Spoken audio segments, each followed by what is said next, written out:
Bienvenidos a nuestro tercer capítulo de Al Fuego, un espacio íntimo de conversación alrededor de propósito, felicidad y una buena vida. Para recapitular, Jaime, un poco nuestros dos capítulos pasados, tenemos un planteamiento de conversación alrededor de una buena vida basada en mente, alma, cuerpo y espíritu. El capítulo pasado profundizamos en mente. Este capítulo vamos a hablar de el alma. Y Jaime, desde mi experiencia y mi concepto del alma, siempre he relacionado el alma con pasión y felicidad, ¿sabes? Pasión y afectividad, ¿sí? Lo sentí en el alma, metámosle el alma. Y para pagarte una deuda y para pagarles una deuda, les voy a contar un poco acerca de una de mis pasiones, que es la improvisación teatral. Seguro todos han ido a teatro, tal vez algunos han visto impro, pero para los que no, y para responder tu pregunta, tú vas a un teatro a ver una obra de teatro, a ver una obra, un show sin libreto, en el que los improvisadores les contamos una historia en función de ideas, deseos y propuestas del público. Lo lindo y lo mágico es, o muchas de las cosas lindas y mágicas son, uno, el error es la semilla de la historia. Dos, estamos tan conectados que contamos la misma historia y esto se logra entrenando. Como no podemos ensayar porque no hay libreto, entrenamos escucha, comunicación intuitiva, aceptación, espontaneidad, narrativa, y ese es un regalo lindísimo que con lo que les contaba y con lo que te contaba un poco de mi historia de salirme del libreto, para mí ha sido terapéutico y salvífico. Con esto, Jaime, contándote un poquito mi sabor de alma. Jaime, ¿por qué alma y a qué nos referimos con alma con la propuesta de Al Fuego? Hola Cami, gracias por esa introducción y saludos a todos nuestros televidentes y oyentes en Al Fuego. Es realmente un honor tenerlos aquí y agradecemos mucho que nos estén escuchando. Alma, yo creo que tu introducción fue tremenda. El alma gira alrededor de eso, ¿no? Alrededor de los sentimientos, las pasiones y de hecho, ¿por qué alma? Porque eso, el alma, es esos afectos, esas pasiones son los que nos mueven, son los que nos mueven. Cuando nosotros hablábamos en el capítulo anterior de mente, mente gira alrededor de elecciones. Elegí pensar de determinada manera, elegí algo en función de un análisis racional, ¿verdad? Esa es la mente, ese es el ámbito de la mente. Pero todos sabemos que hay otro lado de la historia. Hay ese otro lado donde uno dice, ¿por qué si mi análisis lógico, racional, me dice A, yo tengo ganas de hacer B? ¿Sí?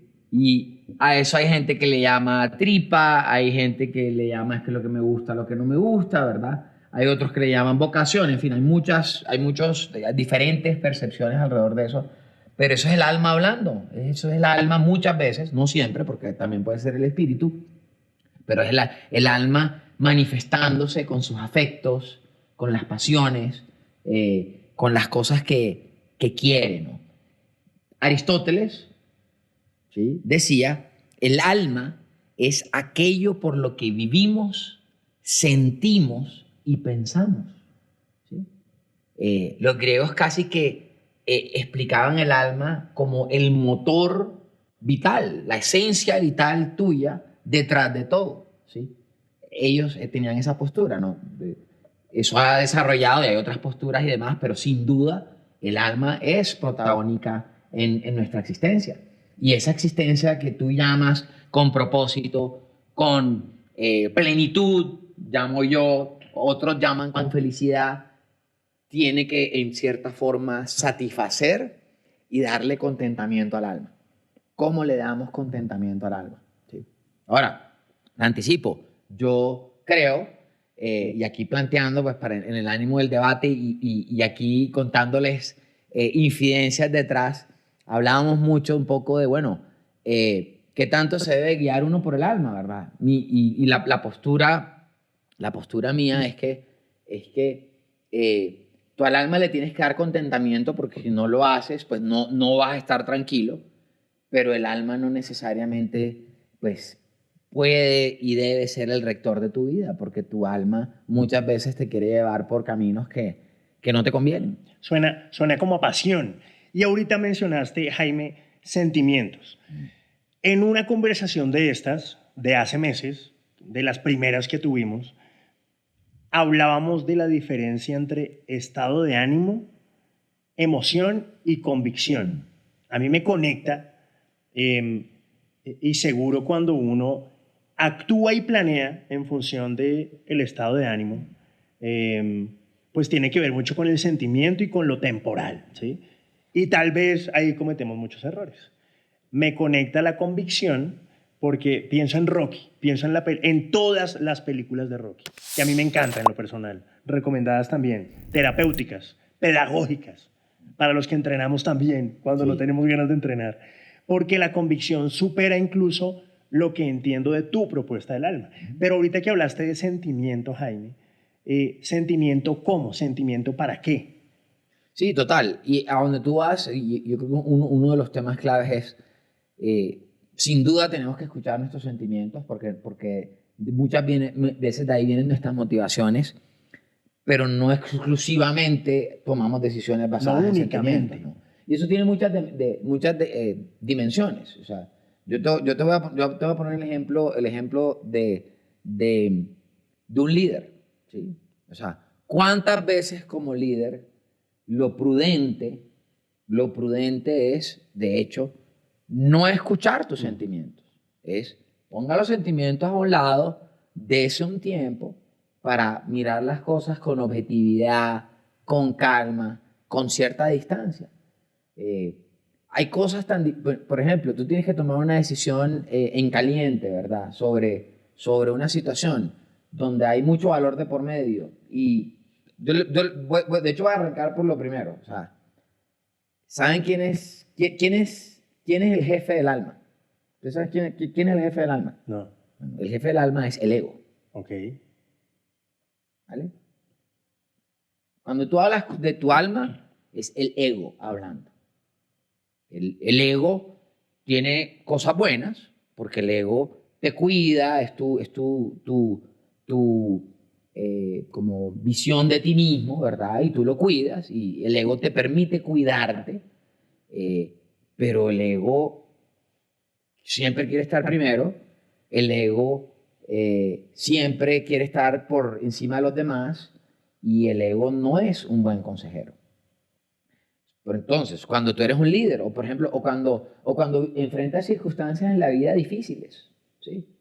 Uno de los libros que a mí más en su momento me llegó mucho, y este tema de disciplina, tú ahorita hablabas de entrenar y ese tipo de cosas, hay una autora que se llama Angela Duckworth, que escribió un libro que se llama Grit, ¿sí?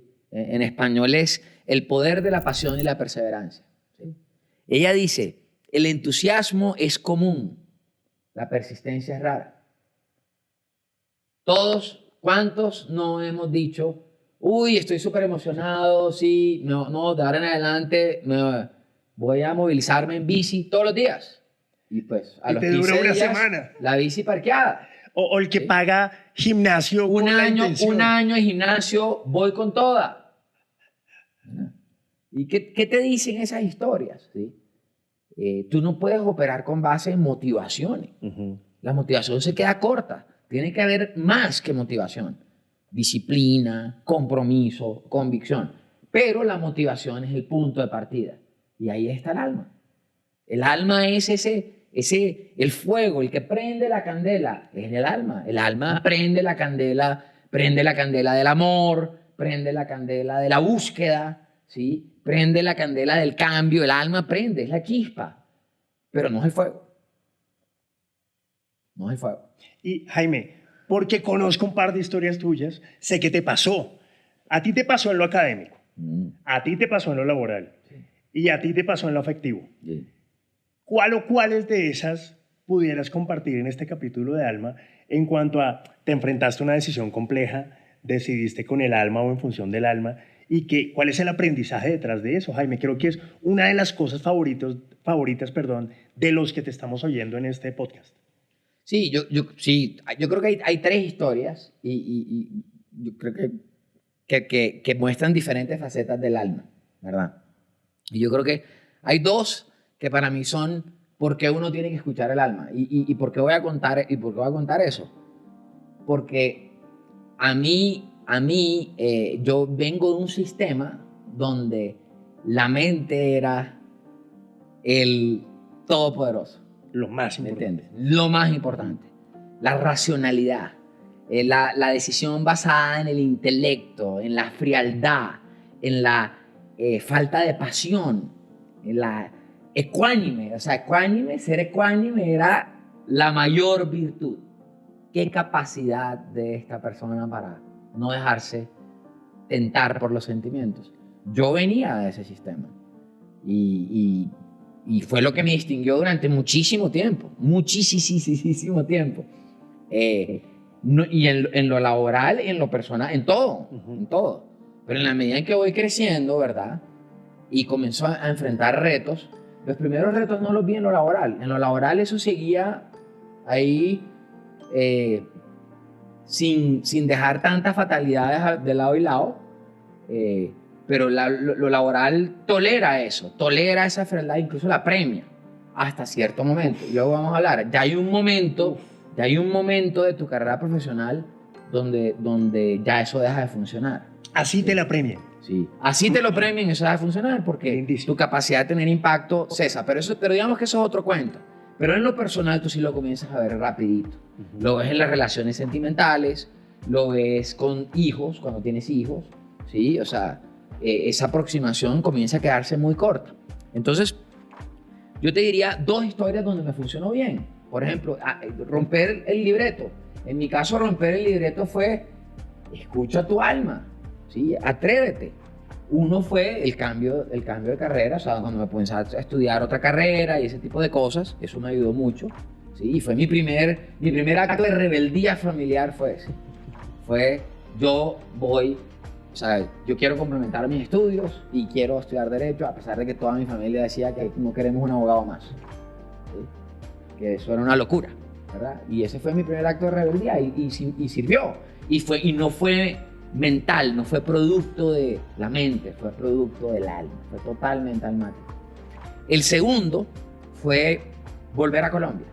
Yo tuve una carrera profesional mucho tiempo afuera, estuve 13 años por fuera. Sí, una carrera profesional muy interesante, en sitios muy interesantes, me iba muy bien todo el tema y tal. Era una especie como de un sueño que se estaba materializando, pero nuevamente en mi alma, porque no había otra forma de explicarlo, siempre había el tema de yo no soy un emigrante, o sea, yo quiero volver a Colombia, mis raíces son en Colombia, y comencé a tomar una serie de decisiones que desafiaban la lógica por el alma, y fueron buenas decisiones, ¿sí? Obviamente me tomé mi tiempo y todo el tema y todo, pero al final sí había había una sabiduría sentimental detrás de dónde iba a encontrar pues ese sitio para estar tranquilo, ¿no? Entonces son dos ejemplos buenos de sí hay que escuchar el alma, ¿sí? O sea, uno no la puede apagar y doblegar como a veces queremos hacer, ¿verdad? Y una donde no, ha sido o fue pues mi vida sentimental. Mi vida sentimental, porque el alma muy rápidamente te manda por el camino de la búsqueda del amor perfecto. Pues de donde me siento bien y de donde me siento pues enamorado, pues. O acompañado, ¿me entiendes? Y resulta que esa emocionalidad es temporal. Es temporal. Y tiene que haber más. Y ese más no te lo va a dar el alma, te lo va a dar otras cosas, ¿sí? Tiene que entrar la mente, tiene que entrar el espíritu, de hecho. O sea, la persistencia en una relación sentimental de largo plazo tiene que trascender el alma, ¿sí? Y yo fracasé en eso, fracasé.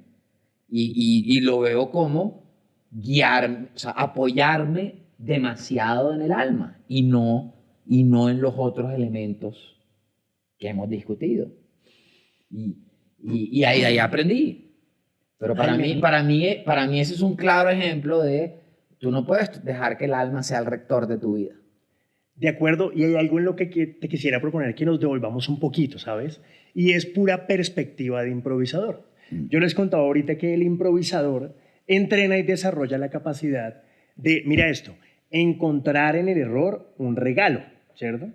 Entonces, en la historia de Jaime, en el que uno arranca con una carrera pero decide estudiar otra, así como que hubo un error tal vez al elegir, si me permite llamarlo así, pero corriges con tal. Igual con tu regreso a Colombia, igual con tus historias de pareja. Jaime, qué tanto de ver hoy esas decisiones como un éxito son en efecto que hayan sido la mejor decisión o el que como buen improvisador hayas hecho de esa decisión lo mejor que pudo pasar? Si me hago entender un poco, cuando yo estoy improvisando y tengo una idea súper chévere en la cabeza con una escena, ¿sí? Hey, voy a sacar un cofre del que voy a sacar un anillo. Y cuando saco el cofre y lo abro, mi compañero de escena dice, qué hermosa daga. Yo no puedo decir, no, pues será un anillo porque la gente se va a desconectar, ¿sí? Casi que en esa aceptación y valor del error, se lo doy yo. ¿Qué tanto, Jaime, le diste tú el valor a todo lo que pasó? Hizo la mejor versión de Jaime que hoy tenemos al frente del micrófono. Sí, total. Yo creo que tú tocas de hecho, ahí hay dos temas, ¿verdad? Yo voy a ir un paso atrás, o sea, para mi respuesta. Y anticipo, mi respuesta es, pues claro que lo valoro, no sería quien soy sin haber vivido esas cosas. Hubiera preferido no vivirlas, pero esa es la naturaleza humana, ¿no? O sea, las cosas hay que vivirlas para poder aprender de ellas. Y la pregunta es qué haces con el conocimiento, y bueno, ya eso es una cosa que podemos hablar ahorita. Pero otra parte importante de la reflexión es cuál era la alternativa. Y en mi caso la alternativa era el miedo. Yo creo que tenemos que hablar, cuando uno habla del alma, uno tiene que hablar del miedo, ¿verdad? Porque ¿qué sucede? ¿Qué nos pasa? O sea, pues, miren este ejemplo, pues tienes a la persona cultivada en lo mental, en lo que todo tiene que cuadricular, todo tiene que dar lógicamente, todo tiene que ser pues contundente y finito, ¿verdad? Y tiene que tomar una decisión emocional, sin tener las herramientas para hacerla. Mi alternativa era el miedo. Mi alternativa era, pues entonces no decido nada. Y prefiero lo que hice, que fue, me lancé, me mandé, ¿sí? Y lo que yo he visto, pues lo veo en mi vida, pero también, y pues hay amplia literatura y todo el tema, es que gracias a eso crecí, ¿sí? Y muchas cosas fueron buenas en todas esas decisiones. Aprendí cosas buenas, pues mis hijos son uno de los regalos más grandes que me ha dado Dios, y pues mis hijos no son un error, ¿me entiendes? Para nada son un error, ¿sí? A pesar de que las consecuencias, o sea, de que las cosas no hubieran terminado como hubiera querido, ¿me entiendes? ¿Sí? Pero ellos no son un error, ¿sí? Y la alternativa en mi caso era el miedo. Y yo creo que eso es muy importante. ¿Por qué? Porque es que yo escucho con mucha gente con la que hablo, gente paralizada por el miedo, ¿sí? En esta dimensión del alma, ¿sí? Hay gente que te dice, no, pues, yo fallé ya una vez, yo no me vuelvo a comprometer, ¿sí? Ese capítulo de mi vida está cerrado. A mí no me hablen de este tipo de temas, ya eso, ¿verdad? Y hay gente que se siente incapaz de comprometerse, porque se fue quemada por una cosa y porque no le cuadra esa dimensión del balance entre las cosas. Aquí hay una frase que a mí me enseñó mi mamá cuando yo era bien como adolescente, y una frase bien sencilla: el que no arriesga un huevo no saca un pollo. Eso aplica en todas las facetas de la vida, ¿sí? Tú no puedes ser un emprendedor si no estás dispuesto. O sea, si tú quieres que todo el modelo te cuadre perfectamente, te vas a quedar esperando ahí. En la vida sentimental pasa exactamente lo mismo. Total. ¿Sí? Entonces tú tienes que vencer ese miedo, ¿sí? Sí, tienes que vencer ese miedo, porque además el alma también es el generador del miedo, ¿no? Que es lo curioso. El alma te genera el deseo de estar acompañado, el deseo de triunfar en los negocios, pero también te genera el miedo de lo que la mente no alcanza a entender o a garantizarte. Eso también es el alma. Y por eso te digo, el alma no es el mejor consejero. Hay que escucharla.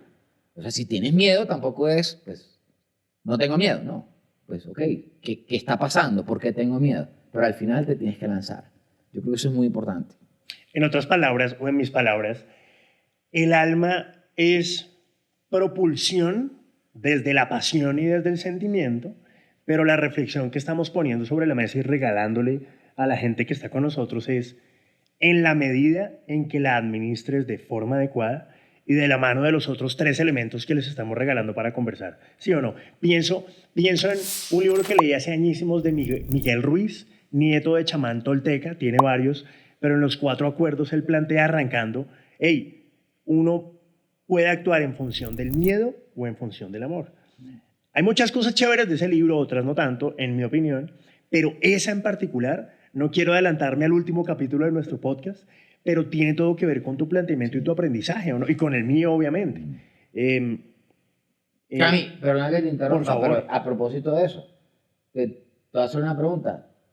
¿Tú sabes cuál es la frase más citada en la Biblia? No. No temas. No tengas miedo. Ahí está. Y es un reflejo de la naturaleza humana. Ahí está la naturaleza humana. Qué lindo. ¿Sí? Miedo, temor, ¿verdad? Tanto que es la frase, algo así como 350. Es más, esa frase está para cada día del año en diferentes partes de la Biblia. No temas, no tengas miedo. Entonces esto hay que verlo de los dos lados, ¿no? Y es lo importante de la reacción del alma. Porque a veces cuando pensamos en afectuosos, apasionados, sentimentales, como que el que se lanza. Pero no solamente el que se lanza, es también el que no se lanza. Tú no puedes cumplir tu propósito en la vida si no eres capaz de lanzarte al agua. Si Dios tiene una gran vida para ti, plena, feliz, como llamas tú, ¿sí? Estás llamado a hacer grandes cosas. ¿Cómo las vas a hacer si estás ahí paralizado por el miedo? Los improvisadores tenemos una frase, de hecho, un improvisador que admiro mucho, es que los improvisadores saltamos al vacío con la fe de que nos van a salir alas. Y Jaime, un poco para redondear ese tema tan interesante, ¿cuál es ese mensaje que tenemos que compartir antes de que pasemos a nuestro siguiente tema del podcast? Pues yo creo que en el tema de alma, como tiene esas particularidades tan complejas, yo creo que el mensaje es que a veces vas a perder y tienes que seguir adelante.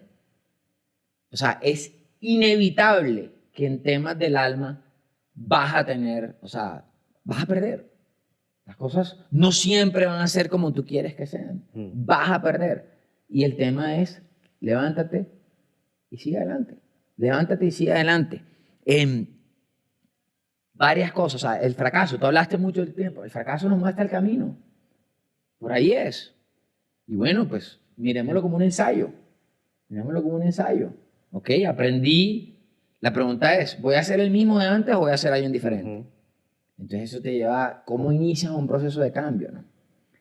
En este tema hay tantas cosas, pero a mí una cosa que me movió mucho, está en YouTube, es fantástico. Hay un tipo que se llama William McRaven. El tipo fue un almirante de la Armada de Estados Unidos. Él tiene un libro sencillito que se llama Tiende tu cama. Tiende tu cama. Y él explica muy bien lo fácil que es. Tú tienes 2 tipos de personas. Tú tienes los que les echan la culpa a todos los demás, y las excusas, y por qué no pudimos, y lo injusto que fue, y por qué me la hicieron, y me victimizo y tal, y los demás. Y tienes los otros, porque la vida va a haber injusticia. Porque así es la vida. Vivimos en un mundo fallido. Imperfecto. Y así es. ¿Verdad? Pero tienes los que llegan Y de todo eso, no se quejan, no le echan la culpa a los demás y siguen adelante. El valor de soltar, reconociendo que cuando planeas, lo más probable es que las cosas no salgan como planeas. Y el valor que tiene la pasión del alma, administrada de forma adecuada y con el resto de componentes que en nuestra propuesta son una buena vida. Jaime, gracias por este tercer capítulo. A las personas que nos están escuchando y viendo, es un placer estar con ustedes compartiendo, es un placer estar acá contigo. A ti, Cami. Gracias a ti y gracias a todos los que nos están escuchando.